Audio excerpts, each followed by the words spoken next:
Hello नमस्ते साथीहरू, स्वागत छ गुर्सिनी आमा युट्युब च्यानलमा।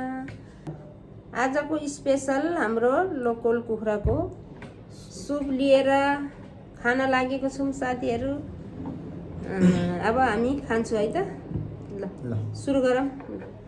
आज आमा छोराको लोकल कुखुराको सुपसित मुकबाङ।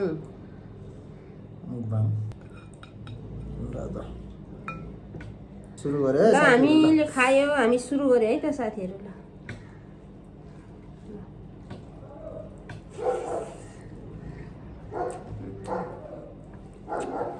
सुप त दामी भयो।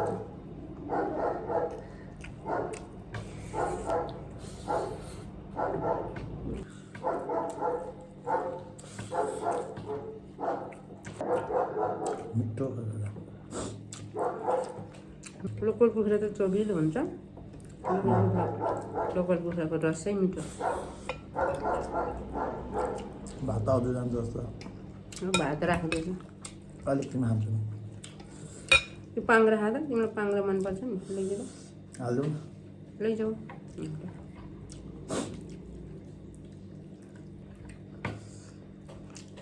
कस्तो भइरहेको छ त आमाको मासु। मिठो भन्छ। मिठो हुन्छ। छोराले काटेको, आमाले पकाएको होइन, मिठै भन्छ नि। भात ल्याएको खाउँछौँ है, हाल्छौँ। मलाई इच्छा यो चट्ट पारेर खान्छु। यो सकाइ चटनी खाने हो र? हामीले चटनी राख्नु। ठिकै छ, यसमा मिठो भएछ। चटनी छ त्यहाँ।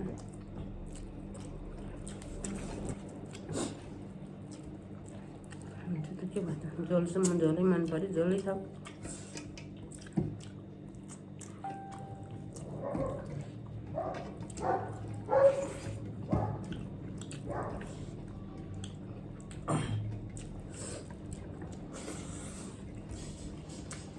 डल्ले खुर्सानी खान्छ? हजुर डल्ले खुर्सानी खान्छ कि?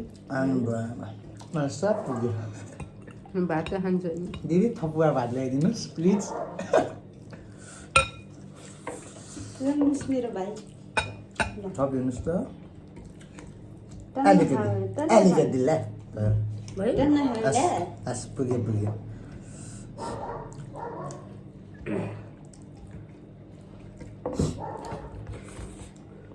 झोल त सकिला नि फेरि ए हो 2 लिटर पकाएको थिएँ क्या तँ। लोकल कुखुराको जति झोल हाले नि मिठै हुन्छ। मोही जस्तो क्या पानी हाल्दै धम्थेँ भने। मोही जस्तै पानी हाल्यो सेतै देख्छ नि। त्यस्तै हो लोकल कुखुरालाई पनि। जति पानी हाल्यो पनि रसै रस फेरि मिठै हुन्छ। भोलि मेरो बिहामा पनि त्यही गर्नुपर्छ क्या। एउटा कुखुरा लोकल कुखुरा काटेर 1 ड्रम झोल बनाइदिने अनि त्यही झोल गुलाएर बनाइदिने। खर्कानाभरि झोल हालिदिने है एउटा कुखुरामा। त्यही गरिदिने। मासुको चौटामा चाहिँ मस्याउरा हालेर दिने। मस्याउरा मिसाइदिने। आमाको सक्यो कि थप्ने हो खा भात?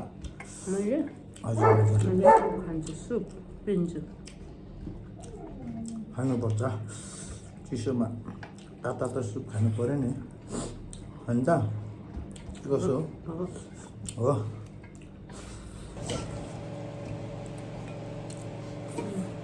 भयो भयो। यति धेरै माया नगर्नुहोस्। योभन्दा धेरै खानु फेरि गाह्रो पर्छ छोरालाई। कान्छो छोरालाई अरूलाई भन्दा धेरै माया, ठुलोहरूलाई भन्दा धेरै माया दियो भन्छ के अरे। पुग्यो पुग्यो। दाइले पनि दिदीले नि कान्छो छोरालाई त कस्तो माया गर्छ भन्छ त दुईजनाले। अरे हामी त माया त एउटै बराबरै लाग्छ के अरे त्यो माया धेरै गरेर होला जुङ्गा दाडी धेरै फुलेको यहाँ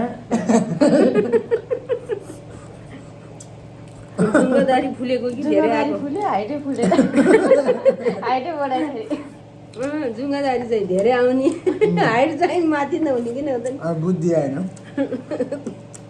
हेमा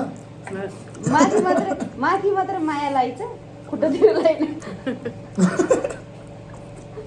मिठो लाग्यो ब्रोइलर कुखुरा पनि यस्तै झोल बनाएर दिए त है तिमीलाई खान्थेन म त खान्थेन ब्रोइलर कुखुरा आलु जस्तो हुन्छ उसको मासु चाम्रो हुन्छ नि त कहिले पनि झोल नखाने मान्छेले आज उसको झोल त खायो है लोकलको मासु चोकिलो हुन्छ नि त रस मिठो हुन्छ र अब ब्रोइलर कुखुरालाई त्यस्तो झोल बनायो भने त मासु त अनि आलु हुन्छ तातो पर्छ क्या मिठो हुन्न हामीलाई त मिठै लाउँछ दिएको तँलाई त मिठै लाग्छ अब मेरो मुख मिठो छैन नि त त्यसमै पिरिने र झोल त्यो पनि झोल पिए अनि म त भएन मलाई पुग्यो झोल यो मासु पनि खानु पऱ्यो नि यो धेरै छ कान्छो छोरालाई माया लाग्यो भनेर हालिदिनु भयो क्या मासु अब भ्याउनु परेन त यो मसला त गुलियो गुलियो मसला कि थरी थरीको मसलाहरू पट्टाएको थियो नि त गुलियो हो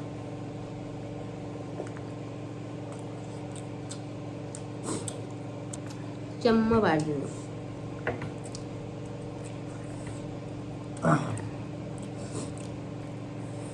खानु चाहिँ मिठो भइरहेछ सुप मैले अस्ति घलेनी दिदीको घरमा पनि घलेनी दिदी होइन गुरुङ फ्यामिलीको घलेनी दिदी भन्छ हामीले त गुरुङ फ्यामिली घरमा पनि यस्तै धेरै सुप खाएको थिएँ कि मैले लोकल कुखुराको कति मिठो पकाएको थियो दिदी त मिठै पकाउँछ नि मैले भन्दा पनि मिठो बनाएको थिएँ थोडा रस ल्याऊ न यस्तो पिन थोडा पिन त होइन भएन बस यति पिदियो त भयो कि भयो अलिकति चाखिदिन्छु है त कान्छो छोरालाई भनेर माया गर्ने छोराले त तातो रहेछ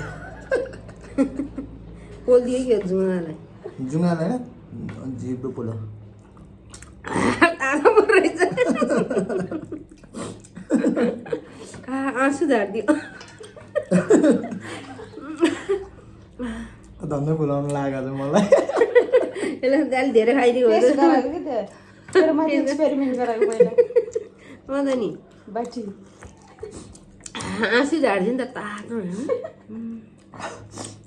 पहिला कान्छो छोरालाई माया धेरै लाग्यो त्यसले माथि एक्सपेरिमेन्ट गराएको कि होइन आँसु झारिदियो नि त तातो झोलले च्वाइँ मारिदियो मुख त पहिला थाहा भएन झ्याप्पै हालिदियो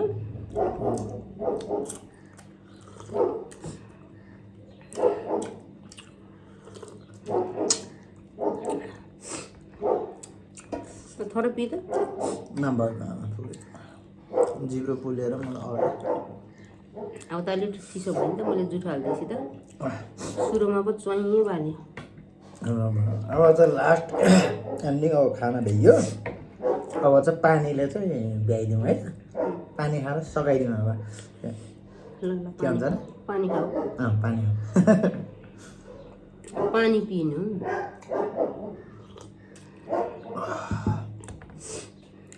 पानी पनि साह्रै मिठो होइन लोकल कुखुराले गर्दा लोकल कुखुराको मासु खाइयो पानी पनि मिठो भन्छ क्या झोलले गर्दा मुख मिठो बनाइदियो पानी पनि कस्तो गुलियो भएछ पानीको स्वाद नै मिठो पानी लेखको हो नि त लेकको तालको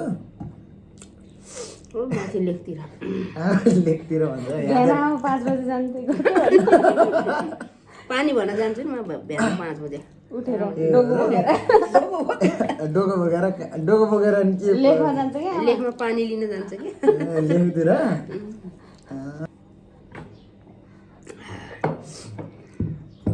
ल अब आमाको के भन्ने अब त सब छोराले हाँसाएर गफ गर्दा गर्दा भात खाएको पनि थाहै भएन है ओके अब भ्याइ साथीहरूले भात पनि खाइसक्यो। यो छोराले हाँसाएर हाँस्दा हाँस्दा गफमा खाना खाएको पनि थाहै पाइएन। झोल खाँदा जिब्रो पनि पोलियो। ल त साथीहरू, अब हामी बिदा चाहन्छौँ। अनि हाम्रो भिडियोलाई मन परेमा लाइक कमेन्ट सेयर सब्सक्राइब गरिदिनु होला, साथ सपोर्ट गरिदिनु होला। By by. चाहो गर्दैन, चाहो गर्ने गर्दैन। चाउ।